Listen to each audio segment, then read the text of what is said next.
What's cracking, everybody? Welcome back to the channel. New video. So today we're going to be reacting to another Killer Chronicles. This episode was requested. I don't know anything about it. I haven't seen anything. I just know it's another Killer Chronicles, and I'd like to shout out Killer Chronicles. And I saw you in the live the other day. Appreciate you. So let's get. Hold on one second. Make sure everything's legit right here. Let's get straight to it and see what's going on. This is the Killer Chronicles. The United States Penitentiary in Victorville, California was built and opened in 2004. This is a Fed. Yeah, this is a Fed prison. So this is going to be, I don't know how much I'm going to be able to assist here. I've never been in the Feds. I've done decades in the state in California, but the Feds are foreign to me. The politics, everything. I mean, I can have a somewhat understanding of certain things, but let's see what's going on here. It was a modern prison model designed to house some of the most dangerous and crafty inmates in the federal system. It was originally conceived in 2001 after public outcry prevented the construction of a new prison in nearby Lompoc to replace the aging penitentiary there. As a result, when Victorville opened in October 2004, it inherited hundreds of high-security inmates It's only from 20 years Lompoc, old. including members of gangs like the Mexican Mafia, the Aryan Brotherhood, and the Nazi lowriders. Our episode today focuses on the situation in Area 4, where in March 2005, two cellmates, Timothy Ulch and Stephen Scopazzi, allegedly worked together with corrupt prison guards to start a contraband business. They were said. So they pulled a cop. They got a cop on the team, and it says, and because Scopazzi and Ulch had gotten Gilman to bring. Wow. So there's the CO's name. So we see where this is going. Had gotten Gilman to bring tobacco into the unit 4B. Oh, and they're both answering. They're both giving up the cop. So this is going to be different. Said to be distributing marijuana and tobacco to the whole module, while a third inmate in their area made Pruno by the gallon, which inmates routinely drank in soda bottles in open view of staff. On top of that, Ulch was allegedly having an affair with a female corrections officer, further shielding the pair from being discovered by. Wow. So these guys had it locked down. They pulled the male officer to run dope, and then one of them pulled a female CO and was having his way. Authorities. The inmates in Area 4 had already figured out how to make and stash knives. Scopazzi was known to unscrew speakers in the TV room and hide the white inmates' community shank in there, for example. While such behavior is typical of prisons all over the world, looking back on the events of April 11th, 2005, with the benefit of hindsight. So I'm so it's a TV in the day room, and he's hiding a piece in there.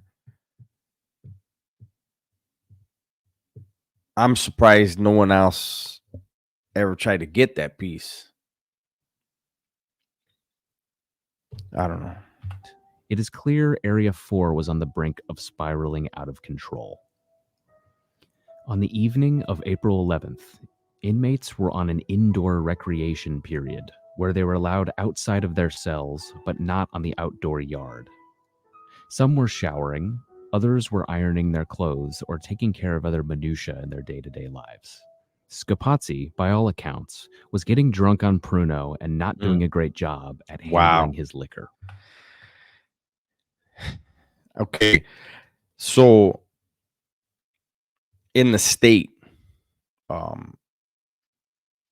can't speak for the whites or any other group, but I know what the Southerners, if you're drinking alcohol, you don't come out of your cell. If you know there's going to be day room, you wait till after day room. If you know you have a phone call, you wait till after your phone call.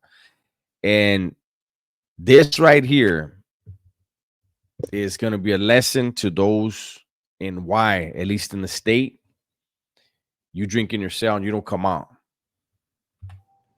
While in full view of numerous other inmates, Scopazzi began teasing Jose Yogi Murillo, a Mm, member of the Southside Whittier Sureño gang, who was serving a prison term for bank fraud and money laundering. mm. It seems prudent to pause the narrative here and explain a bit about Scopazzi's background. Scopazzi was a large fellow, 6'6" and 300 pounds, Doesn't and not matter. one to back down from a fight. He was serving a 14-year prison sentence for operating a mobile meth lab and carrying a gun in Florida, and he had done his fair share of prison time in his 37 years. Okay, But I was gonna say if he's from Florida, he might not have understood who he's tangling with as far as California dudes, but he had some prison time under his belt, so maybe he did, and he just wasn't giving a damn. Scopazzi wasn't a hardcore gangster. He was homeless when he was arrested, Mm, addicted to methamphetamine, and though he had all of his possessions in his vehicle where he was also allegedly cooking meth, he wasn't found with stacks of cash as high-profile drug dealers often are. One thing that separated him from others who ended up in the federal justice system was the mystery about his identity. Scopazzi used many names. It's not 100% clear that his real name was even Stephen Scopazzi. mm. He also went by Kenneth Ferguson, David Fisher, and Big Dave, among a host of other aliases. He had at least 2 social security numbers, and federal prosecutors in Florida said they weren't able to do a thorough background check on him because he was able to change his identity with Wow, ease. wow. Back to the narrative. Scopazzi might have intended his remarks to Yogi that night to be in jest, but that's not how Yogi took it. A few minutes later, Scopazzi upped the ante when he entered Yogi's cell on the lower Oh, range of Area 4 while Yogi was sitting on the toilet and made an mm. aggressive gesture. A few minutes after that, he began to shadowbox with Yogi, who at this point was seething. Other white So let me just say something real quick. You know, when I was in the state and I had started my prison term, I got laced up. I got schooled by older homies. Um, Never belittle another homie, especially never belittle another homie. Don't clown a homie. Don't roast him in front of other people. You never make a homie look bad.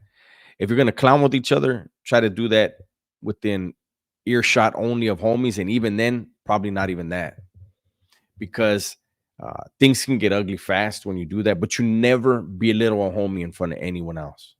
So this dude obviously is just the physical. So going into his cell, like to me, at least thinking from the state, from the California Department of Corrections, there's a lot of red flag things that I mean, we can see by the title where this is going to wind up, and I see why.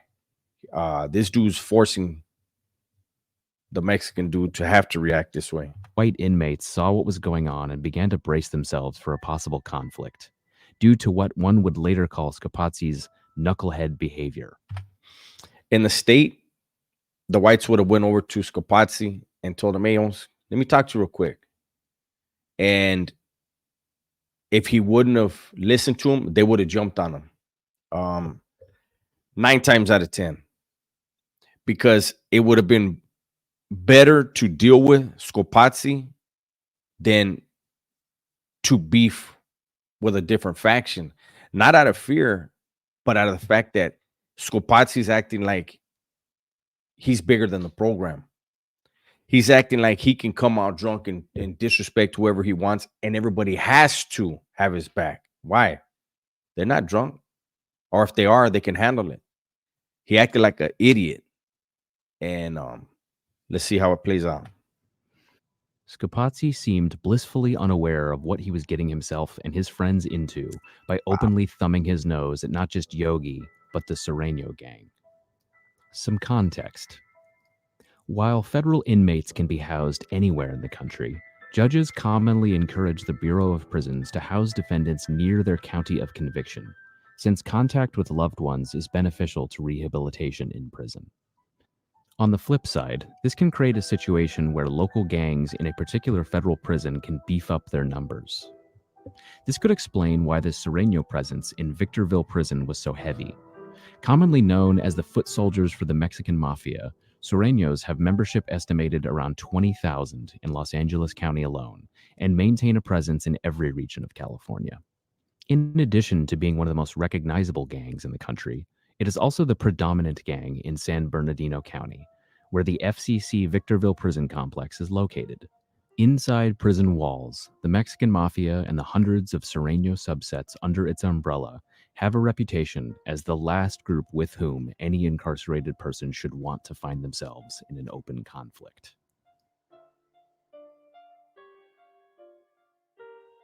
Around 8:12 that evening, inmate Robert Salazar, an elder among the Serenos, made one last-ditch effort to avoid a conflict. He went to Scopazzi's cell, 204, told Scopazzi that he had offended Yogi, and asked for an apology. Scopazzi continued to brush aside what had happened and said something along the lines of, "We can meet up in the TV room if he wants." A clear challenge for a fight.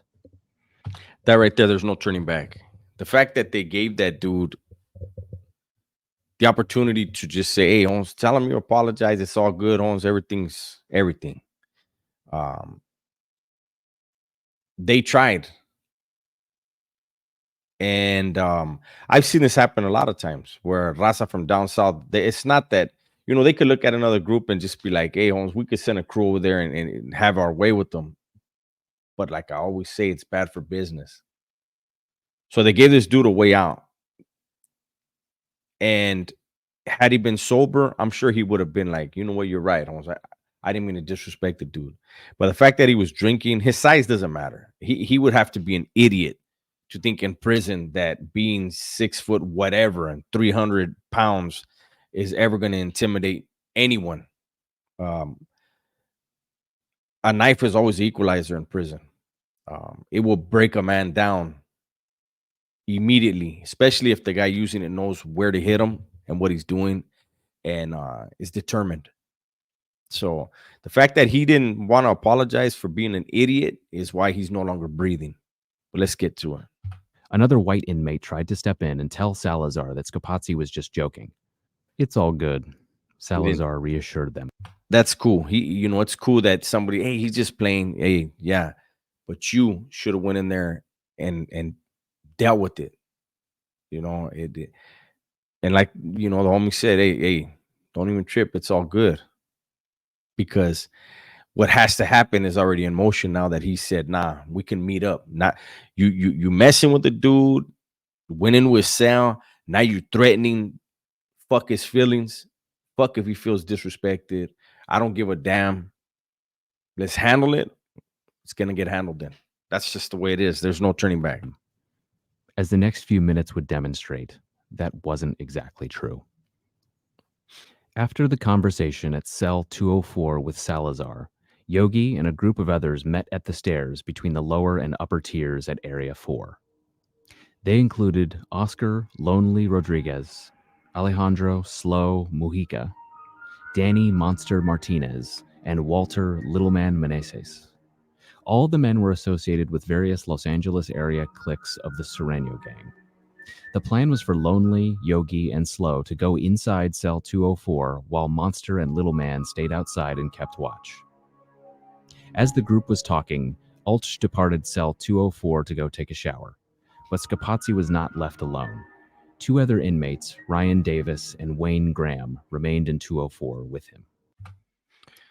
So I mean, there was no way. I mean, they're still being cool by just going after the target, but the fact that they put people on him to look out for him, they knew there was a threat. And instead of alleviating the problem and telling the Raza from Southern California, hey, check it out, especially they have to see, like, hey, they're grouping up. These things don't happen without anybody noticing. It seems like for whatever reason, they felt that the threat wasn't real. I've never seen that before.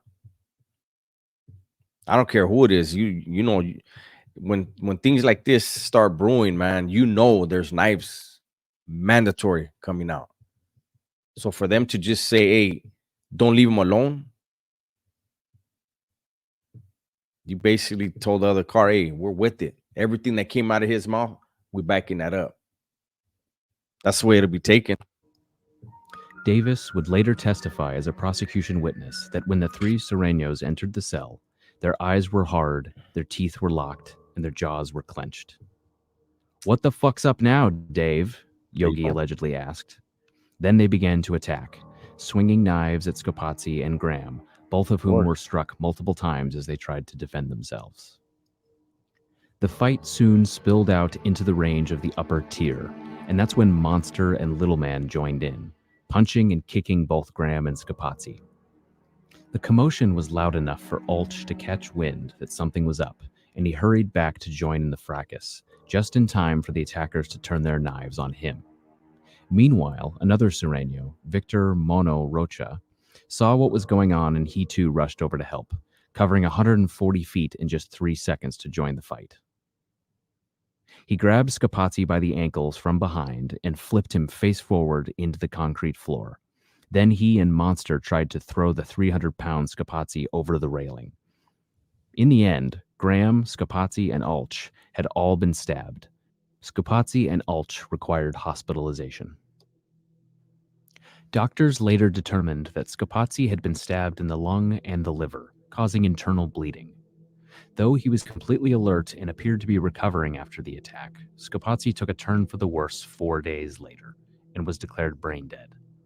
He died on April 16th at 6:02 p.m., almost exactly 5 days after the stabbing. The guy that came and knocked the dude off his feet, that's pretty standard protocol on there, especially when you're dealing with a man who's big. Standard protocols take him off his feet. A lot of power is generated in the lower body when people are defending themselves. If you take them off of their feet, they can't generate as much power.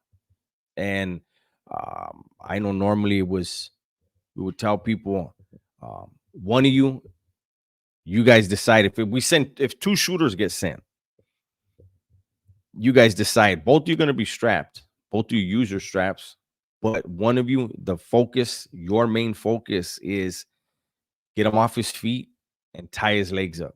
Whether it's you tie his legs up with your legs or with your arms, let your crimey go to town. And then when he's focused, then you jump up. I mean, whatever you guys got to do. But a dude this big, 6'6" and 300 pounds, the last guy was seasoned to know, get him off his feet. And he's going to be in trouble. In the aftermath of Scopazzi's death, the FBI and the Bureau of Prisons began to unpack why 6 Sureños had planned and carried out a brazen prison homicide indoors in front of security cameras. They had no choice. They had no choice. Had they let that go, oh wow, here we go with the kite. Damn, they caught a kite. Had they let that go, they would have got hit. Period. That's just the way well, again, from the state. If it would have been California, they have to get off, right? They would have passed a message to the other units, at least the other sections in the unit. Hey, it's gonna go down right now. We're gonna get this dude. This is why, so that everyone is aware of the next steps. But had these dudes not gotten off, especially the one disrespected, he would have gotten hit.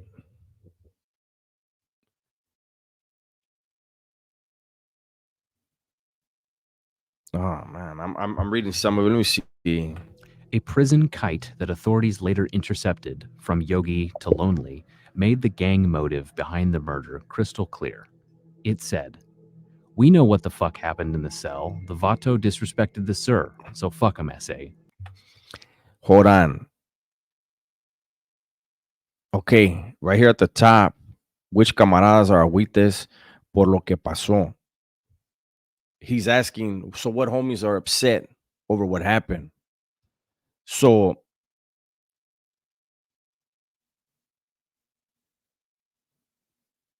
Yeah, there's a lot more. See me. I don't want to read the dude's whole thing.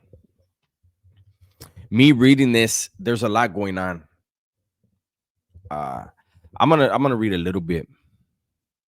Okay, so who the ones that are upset? Is it the same ones that told me about the black dude see me getting the piece out of the one time? Well, if it's damn homeboy, I give a fuck. They didn't do shit this time either. We know what the hell happened in the cell. Okay. To me, they got what they had coming because I'm 100% right, or homeboy, and a motherfucker ain't gonna disrespect the South like that. They got something coming. Um,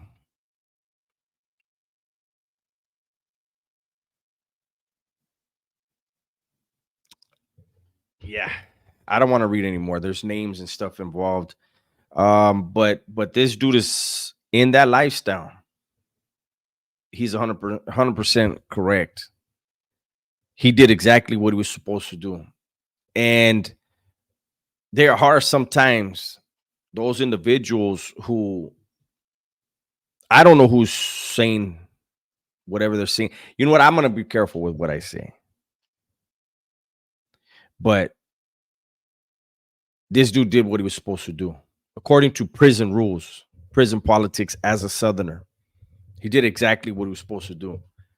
I don't know if he's putting extras on what the white dude said, but if if he disrespected the South like that, the way he's saying in the kite, it was mandatory. But the fact that he went in the dude's cell and he said we can handle it, that in itself is a death sentence, or you go into the hospital. Period.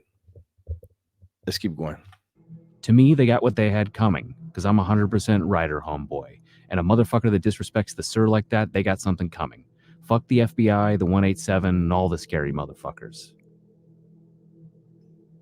Mm-hmm. In September 2005, just 5 months after the attack, Yogi, Lonely, Slow, Monster, Little Man, and Mono were indicted on charges of murder, conspiracy, and assault. The trial happened in 2008, and the jury seemed to keep an open mind throughout. Only Yogi, Lonely, and Slow, the three stabbers, were convicted of murder and sentenced to life in prison. Little Man was convicted of assault and got 5 years, while Monster was convicted only of throwing kicks during the fracas and received just 6 months. Wow. I tip my hat to that jury. I really do. Is it unfortunate that three of them got life? I don't know. I don't know. They knew what they were signing up for. They knew when they went in that cell, it could have been a death penalty case, and they were down with it because what was done, what was said, they were living by their laws. See, a lot of times people out here want to use societal mentality, society's rules, and apply them into a prison setting in the prison world. It doesn't work that way. Convicts, criminals, those that are incarcerated, they turn their back on society's laws and they live by their own set of rules. And those set of rules dictate this type of stuff right here. Mono was tried separately, convicted of assault, and received 87 months in prison. As they argued for leniency, Yogi's attorneys insisted that Yogi only stabbed Scopazzi in self-defense when Scopazzi pulled a knife first. As the case was moving toward trial, defense attorneys came across a potential bombshell when they began exploring a key question.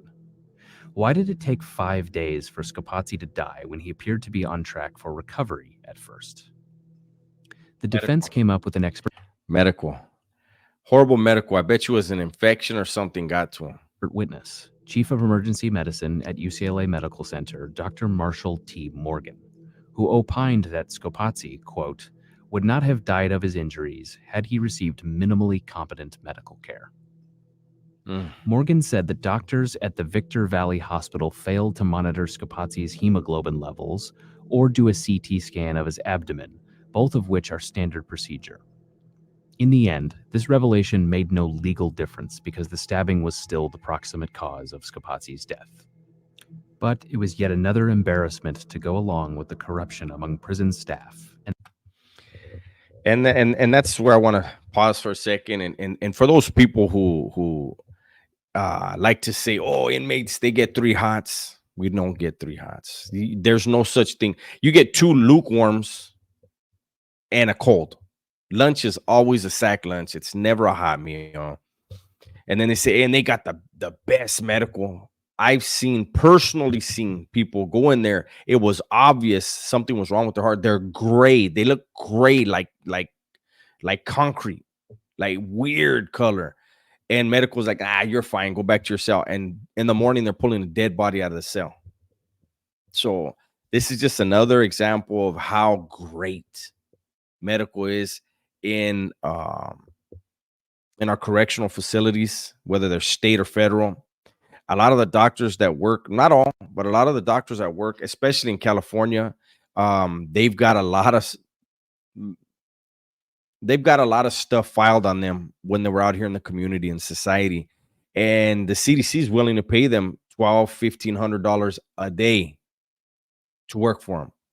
So they go and they work for $1,200 a day, $1,500 a day.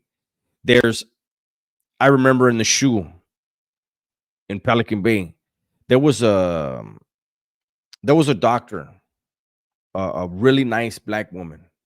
She came in and she would prescribe vitamins. She would prescribe stuff to actually try to get you well. And it was the talk of the SHU for a few days. Like, yeah, she's not going to last. And sure enough, they got rid of her. They want the doctors in there. They had another doctor that got in there, and she was so disrespectful that they had to put a pin on the ground, drill it into the ground, and lock your shackles into it before she would come in, because she had been so disrespectful. But anyways, and the fact that a fatal stabbing occurred within the first 6 months of the prison's existence. That's it for now. Thank you for listening. That was a great episode. Killer Chronicles does his homework, does a good job. There's going to be people that are going to say, oh, he pronounced this wrong. So what? He's not from that world and that lifestyle. He's giving a good story. Apparently, this is the first homicide of that prison. And the reality is, in that world, it was justified. There were things that could have been done. There's two things that pop up that could have been done. May not have alleviated a homicide, but may have been whites that killed him, is one of them, rather than Mexicans. And the other was if he would have just, if he would have just apologized. He learned a lesson, right?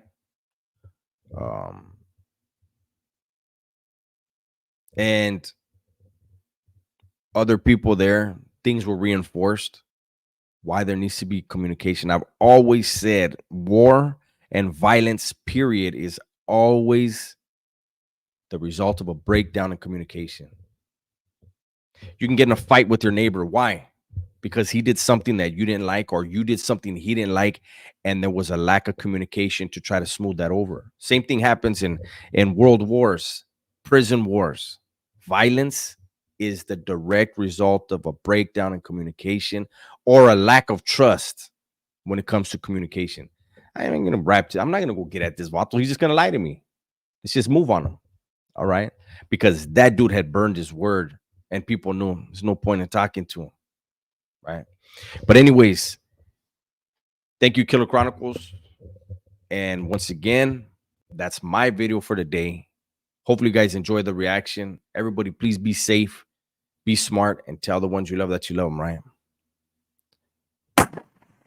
I'm out of here. Oh, hold on. Almost forgot I was on StreamYard. You guys have a good